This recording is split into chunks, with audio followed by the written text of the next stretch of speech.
you got stained glass windows in almost any kind of church these days, but they're still triggers. The shape and color trigger is the one I gave Debbie. The just trigger is the one we were talking about in the prayer. But church is just full of triggers. That's why when you walk into a church, you get an immediate feeling. And you especially get an immediate feeling if it's your particular church you grew up in or the denomination that you're most familiar with. Because the triggers are all there to trigger that emotional response.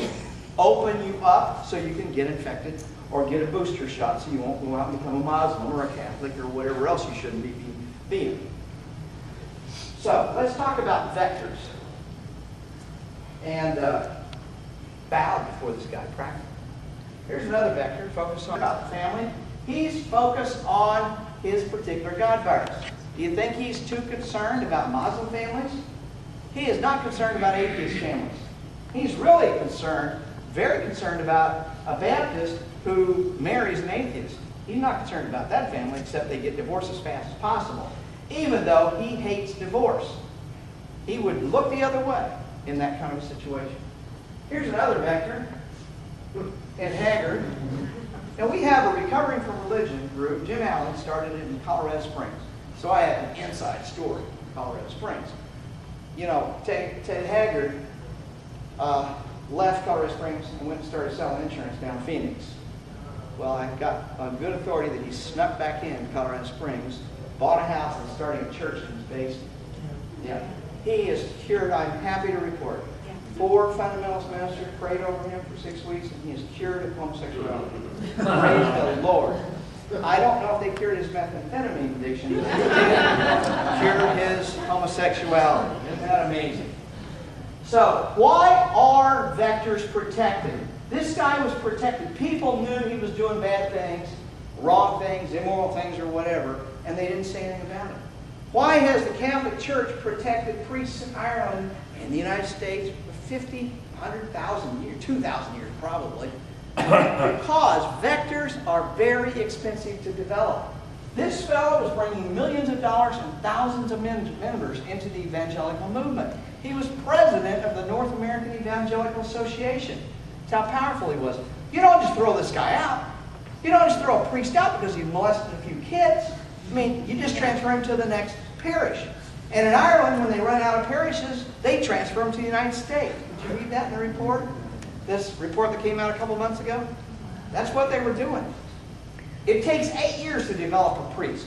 You don't get rid of a priest unless he's really, like, maybe he committed murder. But molesting kids, no, you don't get rid of him. And even murder may not, I don't know. Stealing money, that gets them. Stealing money, well, there you go. Yeah. Stealing money, that's a good one. Yeah, let's get rid of it, but not for molesting kids. So, vectors are powerful and they're expensive to develop. So, we don't protect the Sunday school teacher. We might not protect the low person in the church, like the choir director I mentioned earlier. But you do forgive the minister. In my congregation, the Church of Christ, the denomination I grew up in, there was no less than 8 different ministers who got caught screwing somebody that wasn't their wife. They were all men, of course. And every one of them got forgiven by their congregation at least once.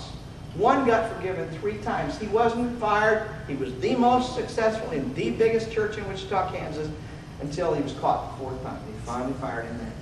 He was successfully able to manipulate and get the board members manipulated every time. My parents were in that church when he was caught the first time, and they left the church. They voted against him, voting to get him out. When the board didn't go along with it, they left. But he just replaced him with friendly board members, of course. And that's what happens in a lot of Protestant churches. Let's talk about what vectors say. I want you to get better at listening to what ministers and our friend here, the Pope, says. The Pope recently said, Europe has become child poor. We want everything for ourselves and place little trust in the future. His message was to produce more children and prohibit abortion. He claimed that Europe has become immoral and cannot distinguish right from wrong. Now, I don't know about you, but have you seen the statistics there? Murder rates are going out the roof. Rape, armed robbery. It's dangerous to go to Europe these days. No? No. It's not Gary? No. Murder rates, everything's gone down since World War II.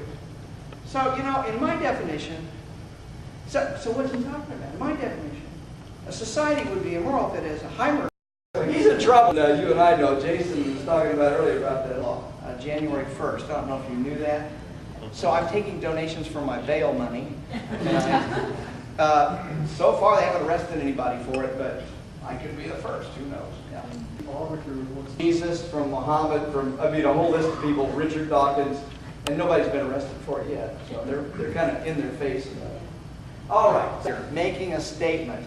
Look, read between the lines. What is he really saying? When he says, we care for children, what he really means is we want to get as many children as we can into our God virus. They wouldn't be out there caring for Catholic children without trying to convert them to their Baptist mission or whatever it is, or vice versa.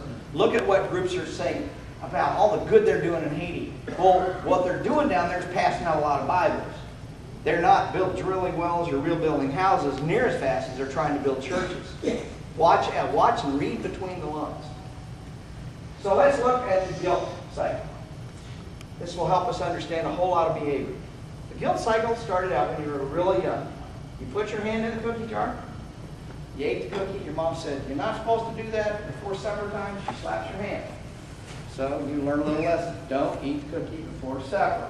At least don't get caught before supper. So the next day, mom's not around. So you put your hand in the cookie jar, you eat the cookie. Boy, it really tastes good.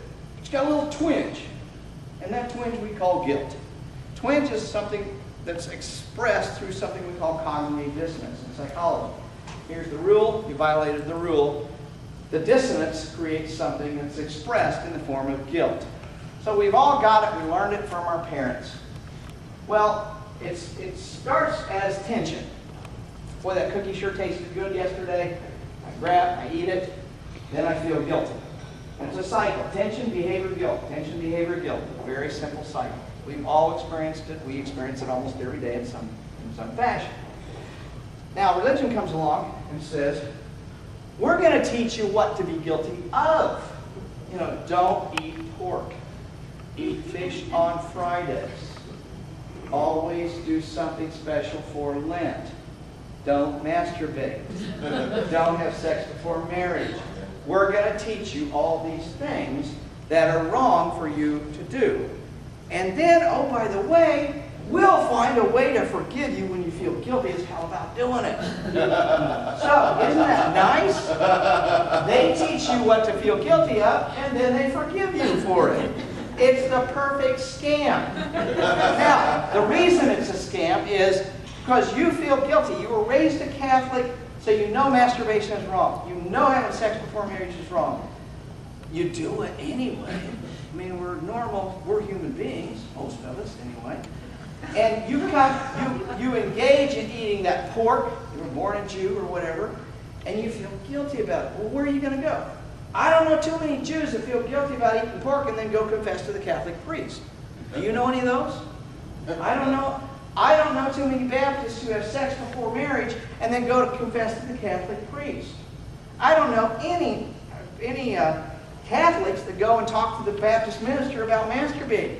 They just don't do it because they were taught it by a specific God virus. The beauty of this scam is it always brings you back to the God virus that taught you that particular guilt. If I belonged to a religion that said you must get your hand in the cookie jar and eat a cookie before a meal, I wouldn't feel guilty about eating cookies before meals. If I belonged to that kind of religion. Same thing. All religions have their unique guilt cycle. They have to teach you what to feel guilty of. Then they forgive you for engaging in that behavior.